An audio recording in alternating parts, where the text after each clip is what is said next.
शिवाय नमस्तुभ्यम। आज मी तुम्हाला या व्हिडिओतून शिव महापुराण कथेसाठी येणाऱ्या भाविकांना पार्किंगची व्यवस्था कुठे करण्यात आली आहे ते दाखवणार आहे। तर मी आता शहाद्याच्या एंट्री पॉइंटवर उभी आहे आणि हा आहे दोंडाईचा रोड। इथून सरळ आत गेलो, हा नवीन मोयदा रोड आहे, इथून सरळ आत गेलो तर अगदी 150 मीटर अंतरावरच पहिली पार्किंग करण्यात आली आहे। ही पार्किंग कुठून येणाऱ्या भाविकांसाठी आहे हे आपण या व्हिडिओच्या माध्यमातून जाणून घेऊयात। तर माझ्या मागे एवढी भली मोठी जी जागा आहे ती फक्त एक पार्किंग आहे। आपण या पार्किंग विषयी संबंधित पदाधिकारी आहेत समितीचे, त्यांच्याकडून अधिक माहिती घेऊयात।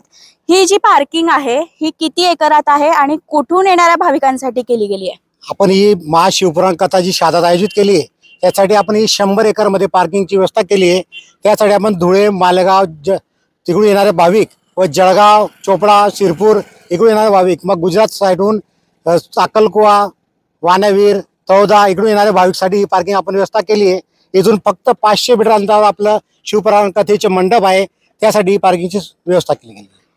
तर ही एवढी एक पार्किंग आहे, अशा 2 ते 3 पार्किंग संपूर्ण शहादा शहराच्या परिसरात करण्यात आल्या आहे। मी आता उभी आहे पश्चिमेकडे तोंड करून आणि माझ्या उजव्या हाताला बघितलं तर इथून अगदी 500 मीटर अंतरावर कथास्थळाचा मंडप दिसतो। इतक्या जवळ ही पार्किंग करण्यात आली आहे, म्हणजे भाविकांची कुठल्याही पद्धतीने गैरसोय होऊ नये अशी संपूर्ण काळजी घेऊन आयोजकांनी योग्य ते मॅपिंग करून ही पार्किंगची सुविधा भाविकांसाठी केलेली आहे। हे माझ्या पाठीमागे जे आहे ते पंचमुखी हनुमान मंदिर आहे आणि या हनुमान मंदिराच्या परिसरामध्येच 100 एकर जमिनीत शिव महापुराण कथेला येणाऱ्या भाविकांसाठी पार्किंगची व्यवस्था करण्यात आली आहे। या पार्किंग विषयी अधिक माहिती घेऊन आपण जाणून घेऊयात।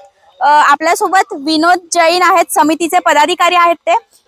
काय सांगाल तुम्ही या पार्किंग विषयी? किती एकरात आहे ही पार्किंग आणि कुठून येणाऱ्या भाविकांसाठी आहे? जवळपास 100 एकर मध्ये आहे आणि आपल्या MP मधून येणारे जे भाविक आहेत आणि आपले जे सातपुडा पर्वत रांगेतले जे आपले आदिवासी बांधव आहेत त्यांना ही जवळ पडणारी पार्किंग आहे। म्हणून ही पार्किंग आपण इकडून मंदाना, जावदा इकडून अस्लोद पर्यंत पार्किंग आहे। त्याच्यानंतर मग खेच्या, पांचमल, सेंदवा, इंदोर इकडून ही पार्किंग येईल। इकडे आपलं सातपुडा, राणीपूर पर्यंत, तळगाव पर्यंतची लोक इथपर्यंत येतील आणि या पार्किंग मध्ये पार्किंग करून इथून 500 मीटरवर आपलं शिवपुराण कथेचे पंडाळ आहे, तिथे ते पोहोचतील। तर साहजिकच आहे, नंदुरबार जिल्हा, शहादा तालुका, शहादा शहर हे मध्य प्रदेश आणि गुजरात राज्याच्या सीमेवर आहे, त्यामुळे परराज्यातून येणाऱ्या भाविकांची संख्या सुद्धा इथे जास्त असणार आहे। त्यामुळेच एवढी भली मोठी पार्किंग, 2 पार्किंगची व्यवस्था तुमच्यासाठी करण्यात आलेली आहे।